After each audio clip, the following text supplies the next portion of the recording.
Hello students, today we are learning lesson number 12, Food for All, part number 2. In previous part, we learned traditional agriculture like ploughing, threshing, harvesting. However, farmers now carry out all these tasks with the help of the machine. मुलांनो, आपण पारंपरिक शेती पाहिली होती. त्या पारंपरिक शेतीमध्ये शेतकरी नांगरणी, पेरणी ही सगळी कामं बैलांच्या आणि त्याच्या घरच्यांच्या मदतीने करत असत. पण आता तीच कामे शेतकरी यंत्राच्या साहाय्याने करतो. Improve method of agriculture. Before farmer reserve seed to sow in a next season. म्हणजे शेतकरी पूर्वी एका हंगामात तयार झालेल्या पिकांची बियाणे सुरक्षित ठेवून पुढील हंगामात वापरण्याची पद्धत होती. But these seeds did not have high yield. म्हणजेच त्या बियांपासून येणारे उत्पादन होते ते कमी होते. But now improved seeds are available through research. परंतु आता संशोधन करून सुधारित बियाणे तयार केली जातात. Improved seeds are available for every crops such as rice, jowar, bajra, wheat, groundnut. आता प्रत्येक पिकांची सुधारित बियाणे बाजारात मिळतात. जसे तांदूळ, ज्वारी, बाजरी, गहू, शेंगदाणे या पिकांची सुधारित बियाणे बाजारात मिळतात. Because of these improved seeds, these crops have higher yield.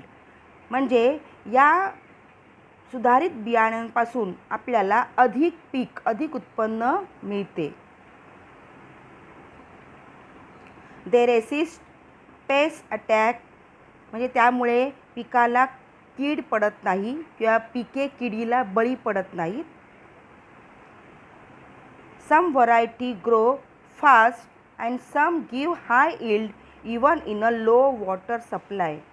तसेच काही बियाण्यांपासून पिकांची वाढ झपाट्याने होते व काही बियाण्यांना कमी पाण्यात सुद्धा भरघोस पीक मिळते.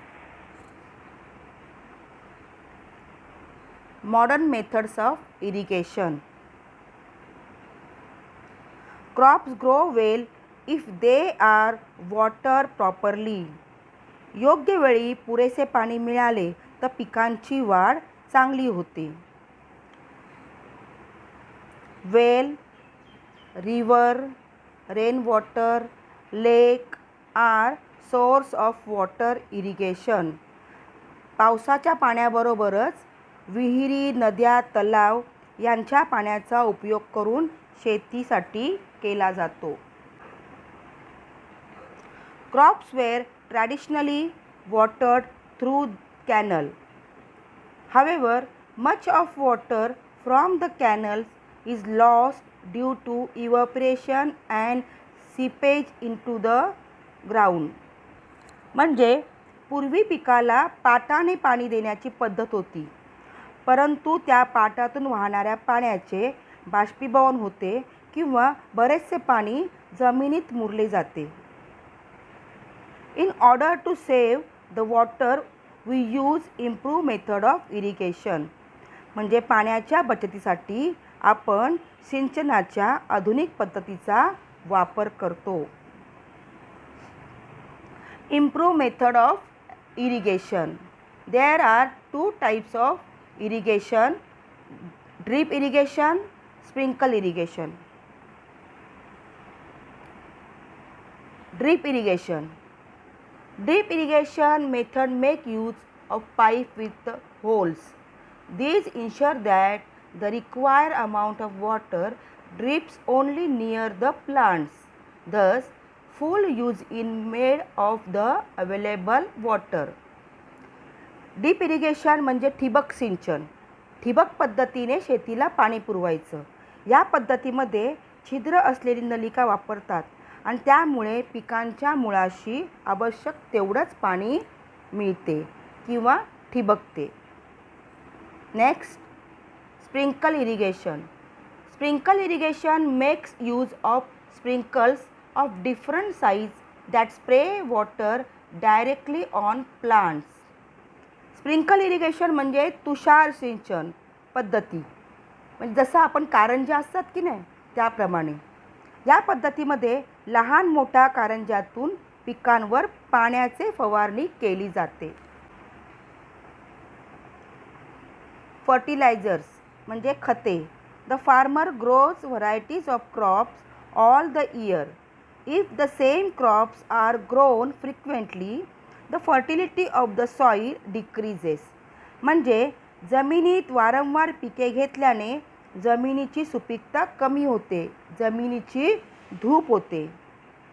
In order to increase the fertility of soil, we use fertilizers.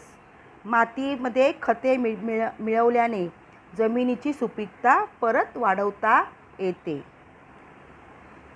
There are two types of fertilizers, natural fertilizers and chemical fertilizers. Natural fertilizers are obtained from green waste and animal dung. Natural fertiliser म्हणजे नैसर्गिक खते. नैसर्गिक खते ही निसर्गातील उपलब्ध असलेल्या पालापाचोळा व शेण या पदार्थांचा वापर करून तयार करतात. Chemical fertiliser.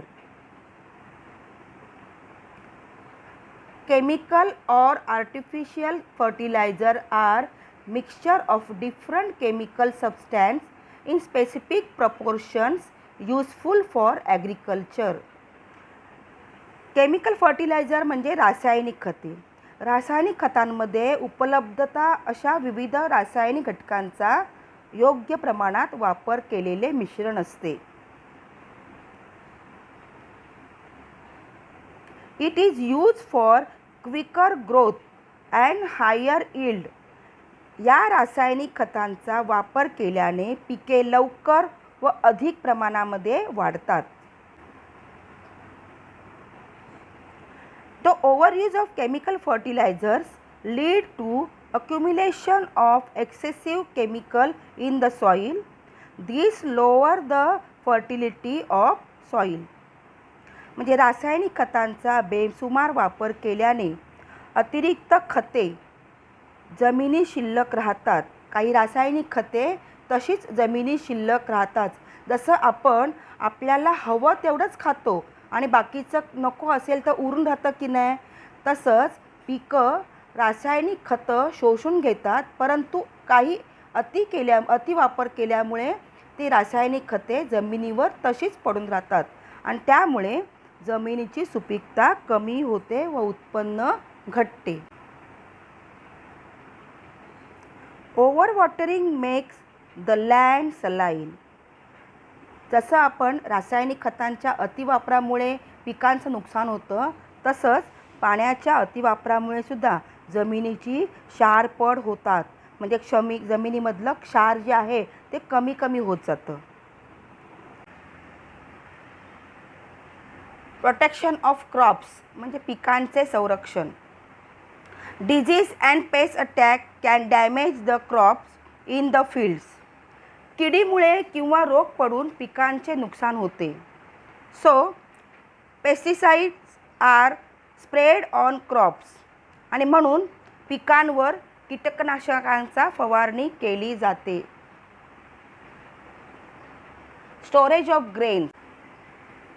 In order to store the grains, first the grain is dried well in the sun and second filled in sacks.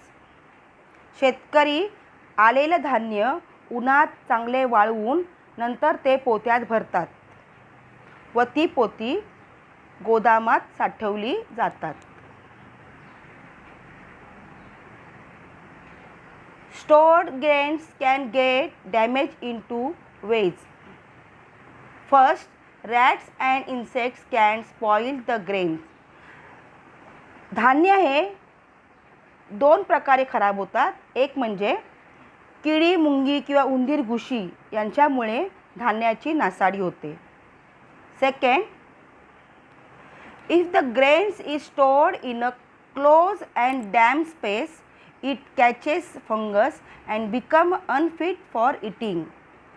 दुसरा म्हणजे दमट किंवा कोंदट जागी धान्य ठेवलं तर त्या धान्याला बुरशी लागते आणि असं धान्य खाण्यासाठी उपयुक्त नसते. To prevent such damage by pests, chemicals are sprayed at the place of storage or all around it. कीड मुंगीचा उपद्रव होऊ नये म्हणून धान्य साठवण्याच्या जागी औषधाची फवारणी करतात. तसेच neem leaves are mixed in a grain. Their smell repels insects. म्हणजे धान्यामध्ये कडुलिंबाचा पालाही घातला जातो, त्यामुळे कीटक लागत नाही. Storage places are always kept dry and airy to prevent fungus formation. धान्याला बुरशी लागू नये म्हणून धान्य साठवण्याची जागा नेहमी कोरडी ठेवतात व खेळती हवा राहील याची काळजी शेतकरी घेतात. So students, topics covered. First, improve method of agriculture. Second, modern method of irrigation. Third, fertilizers. Fourth, protection of crops. And fifth, storage of crops. Thank you.